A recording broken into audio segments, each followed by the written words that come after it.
It was one of those mornings where the weight of the world seemed heavier than usual. The rain had been falling since dawn, cold and relentless, turning the streets into rivers and the air into a gray haze. Inside a cramped little apartment, Daniel Carter, 35 years old, father of a curious 7-year-old girl, sat at the kitchen table, staring at the stack of bills in front of him. They were red-marked now. Overdue. The refrigerator hummed in the corner, half empty.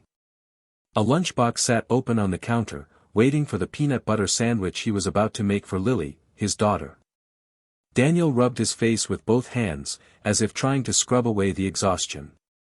Being a single dad wasn't something he had planned for, but life rarely gave him the courtesy of planning anything. Lily's soft voice broke the heavy silence. "Daddy, do you think Mom can see us from heaven?" He froze, the butter knife mid-spread. The question was simple, but it carried the weight of every lonely night they had shared since her mother passed. Daniel smiled gently, turning toward her. "I think she's watching us right now. And I think she's proud of us." Lily's eyes lit up, even if just for a moment. That was Daniel's world, simple moments of love amid a battlefield of survival. His work as a handyman was sporadic. Sometimes he'd get lucky with 2 or 3 jobs in a week, sometimes there was nothing for days. That morning, his phone buzzed. An unknown number. "Hello," he answered cautiously. A soft, hesitant voice came through. Hi. I was wondering if you do small plumbing repairs. My sink, it's leaking. Badly." Daniel's eyes flicked to the calendar. Rent was due in 2 weeks, and he was already short. "Yes, ma'am. I can be there in about 30 minutes.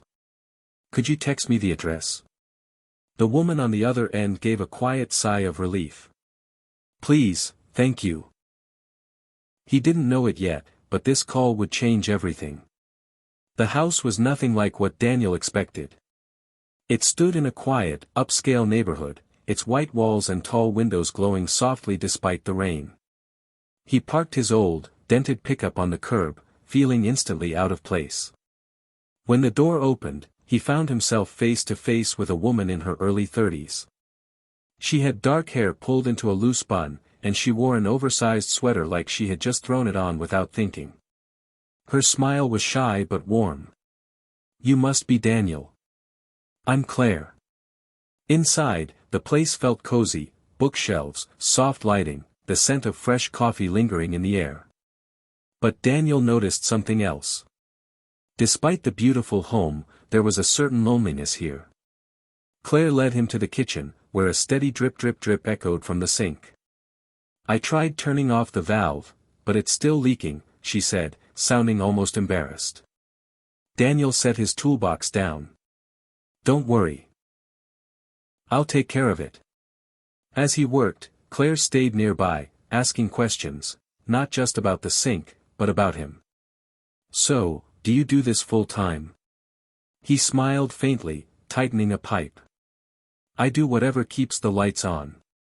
Handyman work, odd jobs. You know, survival stuff." "And, your family?" she asked softly. Daniel hesitated, then said, "It's just me and my daughter, Lily." Claire's eyes softened, though she said nothing more.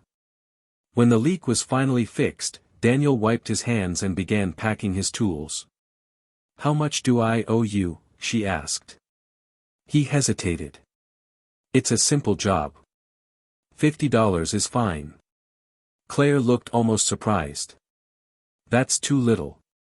"It's enough," Daniel said firmly.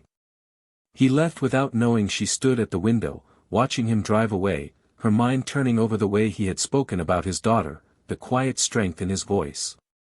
2 days later, Daniel's phone buzzed again. "Claire. I have another small issue," she said.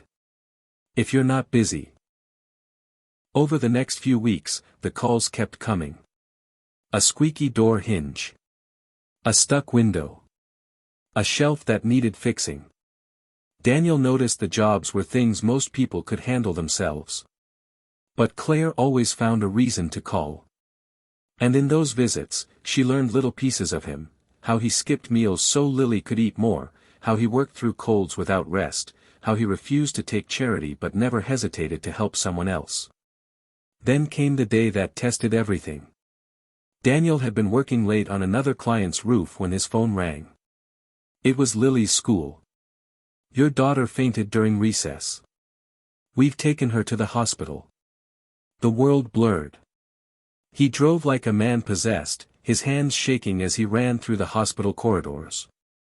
Lily was awake, pale but smiling when he arrived. "I'm okay, Daddy. They said I just need more, good food." Daniel's stomach twisted.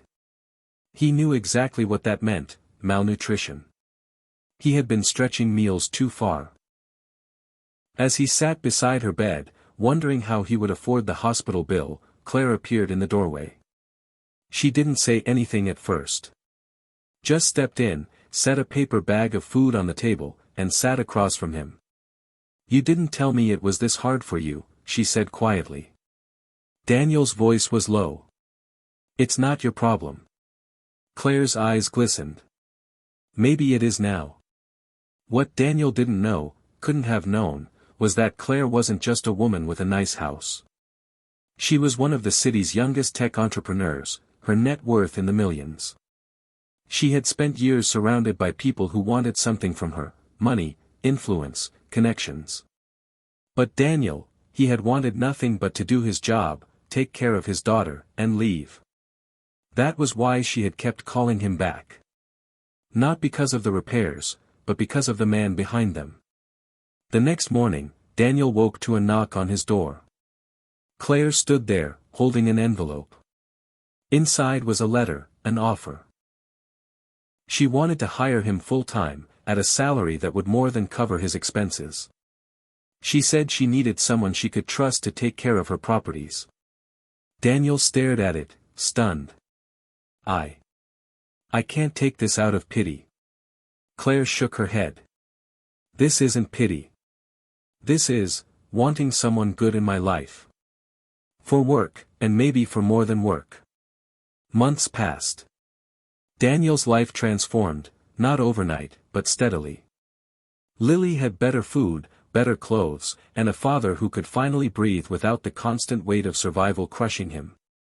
Claire and Daniel's bond deepened, not because of wealth or gratitude, but because they had seen each other at their most human, broken, but still willing to help. One evening, as the sun dipped low, they stood in Claire's kitchen, the same one where the drip drip drip had first brought them together. Claire smiled, leaning against the counter. "Funny, isn't it? That a leaky sink started all this." Daniel chuckled.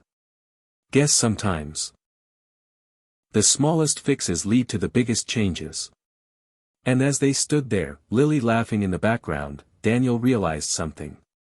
Life wasn't just about surviving anymore. It was about living, together.